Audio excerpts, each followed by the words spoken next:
بسم اللہ الرحمن الرحیم۔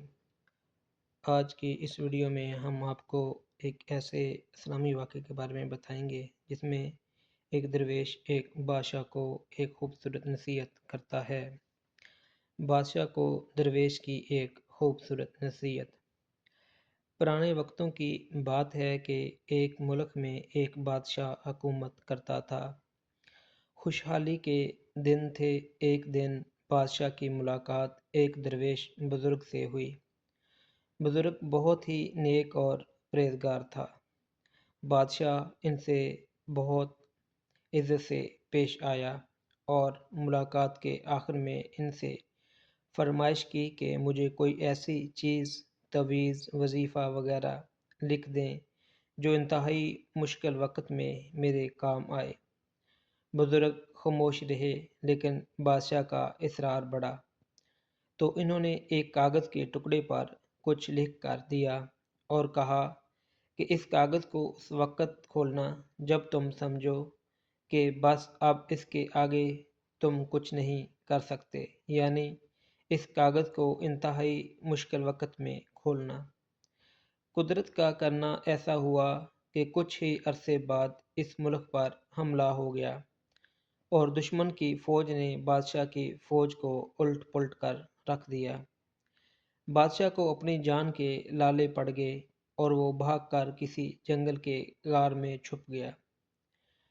دشمن کی فوجیں اس کے پیچھے تھیں اور وہ تھک کر اپنی موت کا انتظار کر رہا تھا۔ پھر اچانک اس کے ذہن میں درویش بابا کا دیا ہوا کاغذ یاد آیا۔ اس نے اپنی جیبیں ٹٹولی تو وہ کاغذ خوش قسمتی سے اس کے پاس ہی تھا۔ سپاہیوں کے جوتوں کی آہٹ اس کے قریب آتی سنائی دے رہی تھی۔ اب اس کے پاس کاغذ کھولنے کے سوا کوئی چارہ نہیں تھا۔ جب اس نے کاغذ کھولا تو اس پر لکھا ہوا تھا، یہ وقت بھی گزر جائے گا۔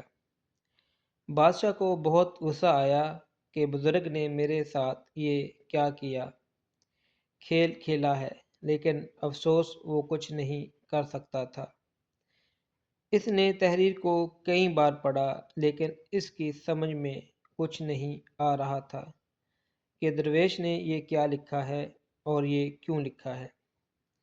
بالآخر اس نے اپنی تلوار پکڑی اور سپاہیوں کا انتظار کرنے لگا۔ سپاہی آئے تو اس نے مقابلہ کیا اور وہ بچ نکلا۔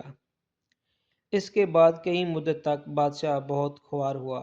کافی سال وہ اس مصیبت کو جھیلتا رہا۔ آخر کار اس نے دوبارہ ہمت کی اور اپنی فوج اکٹھی کرنا شروع کر دی۔